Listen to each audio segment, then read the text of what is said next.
Hi friends, we are posting daily videos about latest exams. So guys, मैं latest exam से related videos post करता हूँ.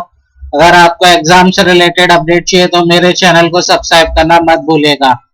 So guys, आज बताने वाला हूँ Supreme Court of India released the admit card for the typing test shortened for the personal assistant post. So guys, admit card release कर दिया personal assistant post के लिए Supreme Court of India ने.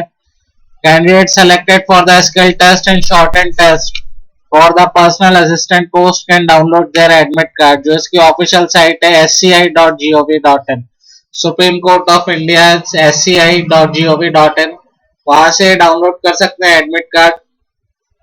Supreme Court of India announced the result of the candidate on the basis of computer knowledge test for the personal assistant post.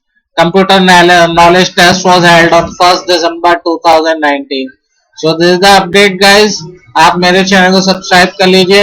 Candidate selected in the written computer test will be able to appear in the shortened and skill test on the computer which is scheduled on 26 and 28 फरवरी को ये shortened and skill test होगा. और आपके पास कोई भी information है, कोई भी क्वेरी है, प्लीज कमेंट्स में शेयर कीजिए. Thanks watching my video. Stay updated. Stay